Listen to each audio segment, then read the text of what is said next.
Richard from Electric Classic Cars, and on this week's episode, it's a start to another build series. This is another addition to the Morgan family, but for a change, it's not my car. It's going to be my wife's car.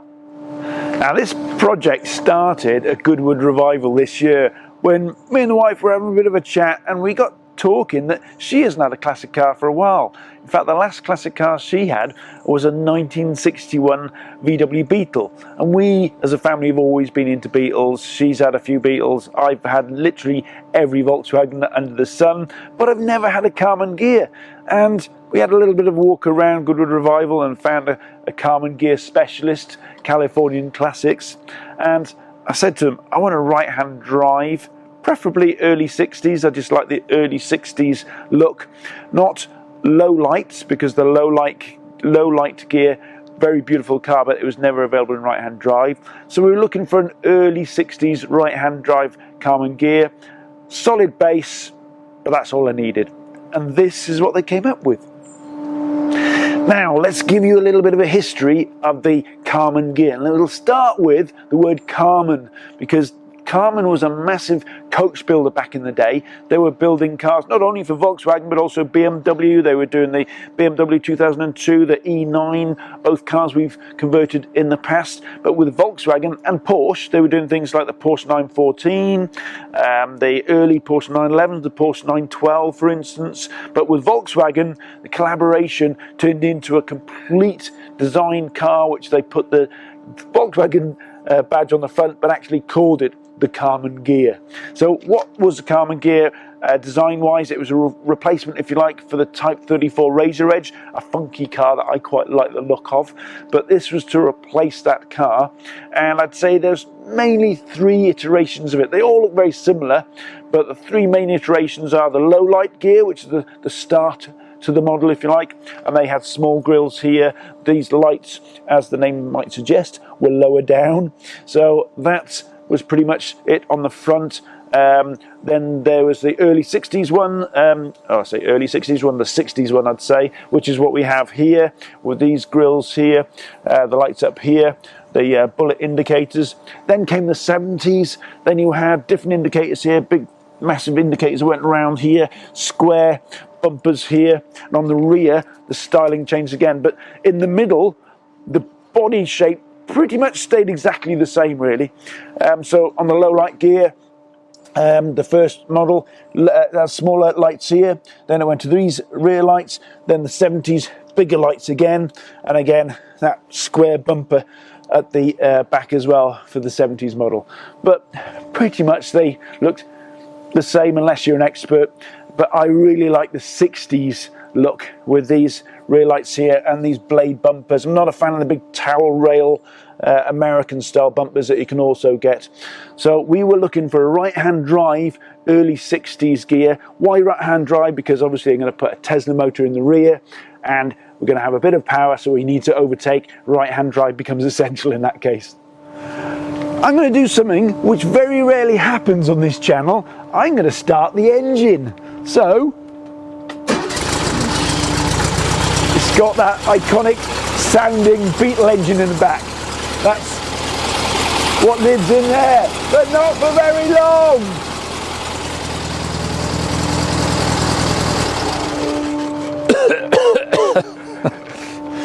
Now the fumes have subsided a little bit, I can talk about what our plans are in this area. So obviously engine and gearbox are going to get dropped out, which will leave us quite a bit of space in this area, and we're going to replace it with a Tesla drive unit. Whether or not it's a Model 3 drive unit or a small Tesla drive unit off a Model S, I don't know yet until we get it all out and 3D scanned up.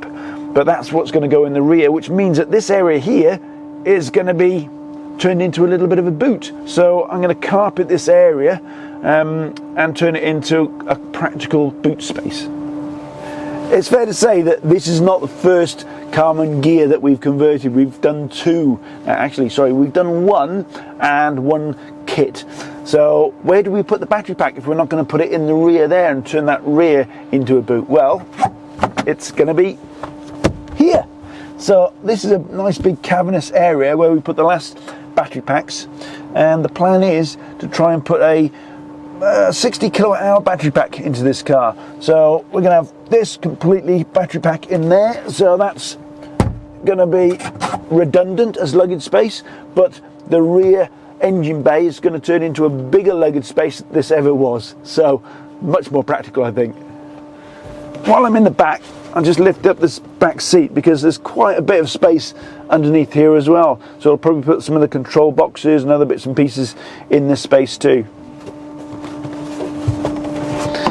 And in the front, there's another decent sized luggage space as well. In fact, if I get this, oh, it stinks of fuel in here.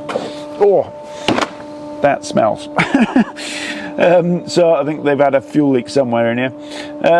So the plan is we'll take out the fuel tank here, put a battery pack in this space here.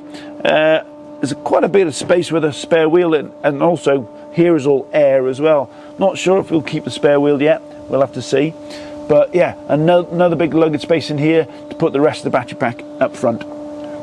Interior wise, I'm very familiar with what I'm seeing in front of me here now because I've got a Beetle steering wheel, I've got a Beetle Speedo. Even the clock here looks like it's exactly the same clock that's in my 1969 VW crew cab over there. So it's a lovely looking interior. I don't want to change this whatsoever. All we'll do is we'll change the signal to the old fuel gauge here so that we can reuse that fuel gauge as the battery state of charge gauge. Probably going to have to change the stereo because, you know, I'm not even sure this even works anymore. But there'll be a period looking stereo, maybe just a Bluetooth speaker or something like that maybe. But this ashtray, that reminds me of when my kids were very small. I found one of these in one of my old VWs and asked me what it was. And even after I explained what it was, that old people used to smoke cigarettes and used to put their ash in there, they still couldn't quite figure out why anybody would want to do it. So yeah, a lovely interior in the Karmann Ghia, and we're just going to leave it essentially alone.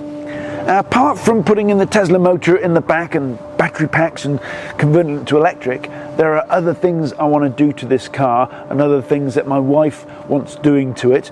But I got to start with a good solid base. So I'm probably going to replace about the 6-inch from the bottom 6 inches, if you like, of the car need replacing. Although it looks good, it's what I call a good 10-footer. From 10 feet away it looks like a lovely car, but as soon as you get close you start realizing there's some bad repairs on this in the past, and I've no idea what's going on with these. Anybody that knows Karmann Ghias, you're going to see these arches and goes, what's going on there? They are really bizarre, because Tim's looking at me weird now because he doesn't know Karmann Ghias, but this should be a slab side. This here, that should not be there. No, I didn't know that. I have no idea who's put that on, but that's coming off. So yeah, I've looked at the bottom 6 inches and it's not a pretty sight, so we're going to just do a proper job of putting in some new panels on the bottom 6 inch. From here up it's absolutely solid. So first step we're going to do is just sort out some of the bodged repairs of the past and some oddities like here, and they put some holes on the front wings there for mirrors, I'm assuming, in the past. So that's the first job I've got to do. Now once we've done that restoration, the next thing is addressing some of the list, if you like, of what my wife wants on the car to improve safety and also practicality of the car. So, you know, I'm going to be looking at things like disc brakes on the front. I'll probably put disc brakes all around really. Interior wise, seats. So I'm going to put some different seats in that have headrests, for instance. It's going to get power steering as well.